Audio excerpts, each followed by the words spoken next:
Hey everyone, welcome back to your learning journey in the statistics and probability for data science. Now today we will see how to perform the measures of position. Today we will see how to perform the measures of position in a hands-on manner. So when I say measures of position, so we'll be finding as percentile, quartile as well as z-score for a given data set in a hands-on manner using Python programming language. So let's get started. I'll switch to my Google Colab. Here I'm on my Google Colab. I'll start by loading the data set. Let me just load the data set from my local system. And at the end of the video, I'll be sharing the link. So ensure that you check out the link in the description to download the data set and everything, team. Okay. I'll just upload the data as of now. So the file that I've got is the advertising.csv. So that's the file that we'll be using in this hands-on video as of now. I'll start by importing the necessary libraries. So I'll import pandas numpy library, and I'll also import, since we are working with standard scalar, I'll say from sklearn dot pre-processing, I'm going to import standard scalar. So this is what I'll be using to find the z-scores as we progress in our learning journey today. Okay, now that we have loaded this necessary libraries, let's start by loading this data. So I'll load this data as a data frame. df is equal to pd dot read underscore csv, and the file name is advertising dot csv. That's the file name that I'll be specifying right now. And if I display first few entries, okay, okay.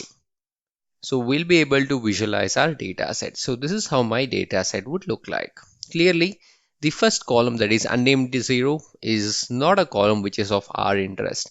So let's go ahead and remove that column. df dot drop, I'll mention my columns is equal to the column name, that is unnamed 0.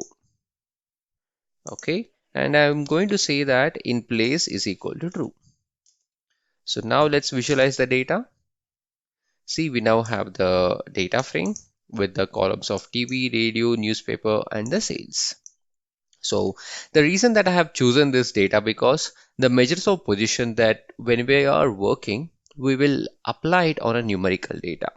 You can clearly observe this is the data that we have got in a numerical format. All the 4 columns are numerical in nature. So hence, it's a very good data set for us to practice on the measures of position. Now, the easier way to start generating the analysis from the given data set, especially while working with pandas library, is by making use of describe function. I'm going to say df.describe, and once I call this function, so I'll be able to display the various values of my individual column. We've got the values of count, mean, standard deviation, minimum, 25 percentile, 50 percentile, 75 percentile, and the maximum value. Now, from this analysis, we can clearly analyze and list down some of the description statistics that we have already seen. So one thing that I want to highlight right now is the mean. So the mean describes the average for a given data set, and this is a measure of central tendency.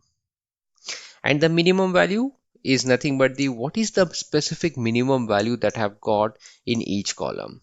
And the maximum value is the maximum value of that column. The difference between maximum and the minimum is my range. For example, if I want to calculate the range of TV, I'm going to say range TV is equal to, I'm going to select that column TV, get its maximum value, and I'll subtract its minimum value, which will give me the value of range. So this is how we will specifically calculate the range for a given data. So in this scenario, the range is 295.7. Okay, and then we have got standard deviation.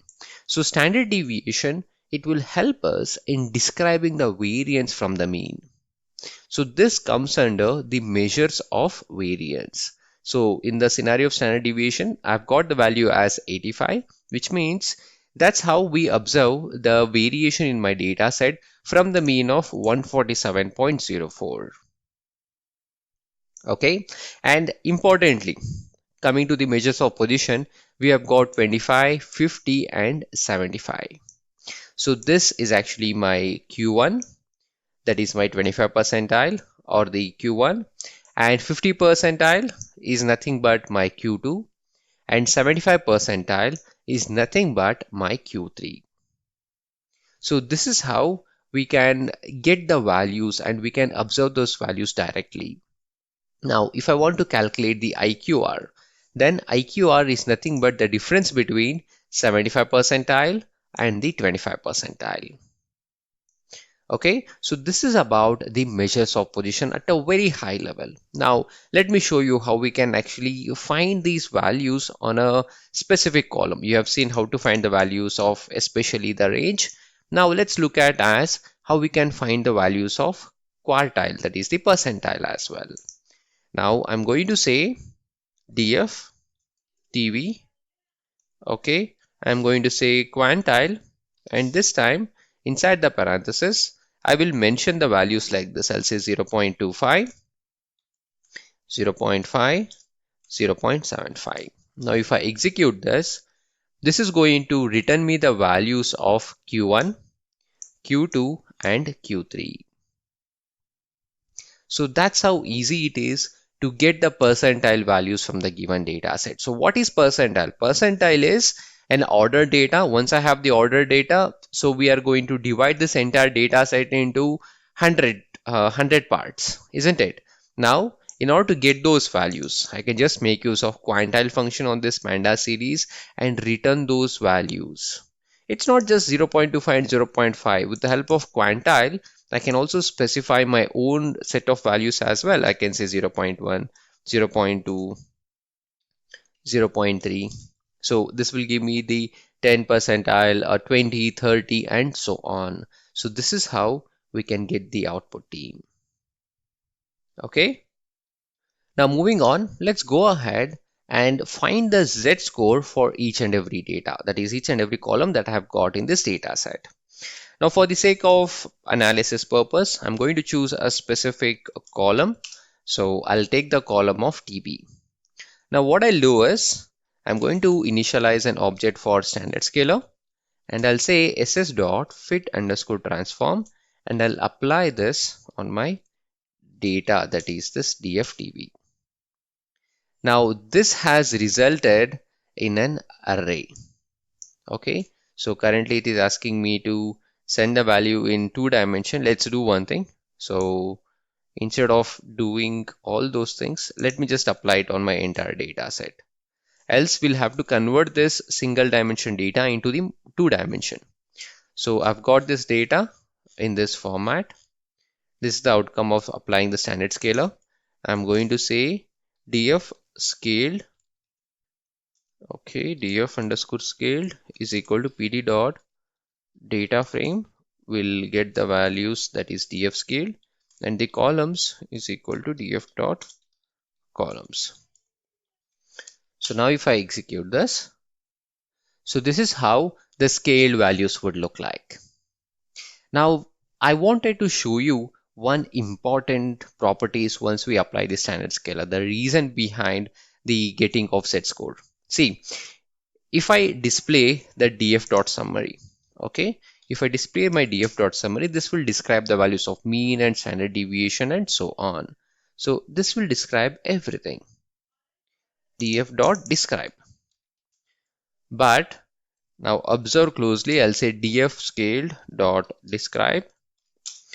Now observe the output that I get when I call this df scale.describe. Now if you look into both the scenarios, after I have done the scaling, we can observe that the value of mean is 0 and the value of standard deviation is equal to 1. So this is one of the important property that you need to remember.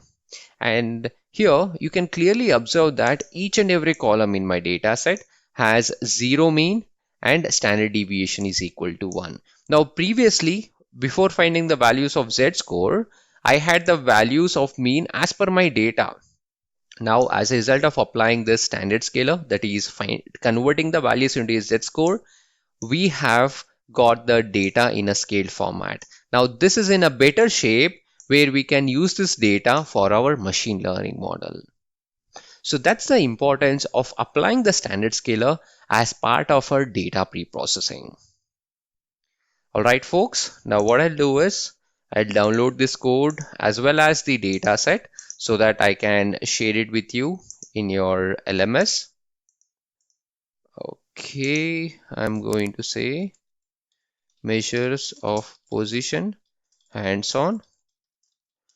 Okay, you'll not be able to see that screen. Now let me go to my course builder. I'm going to attach the file. I'll place the link over here in the description box so that you can work on the same.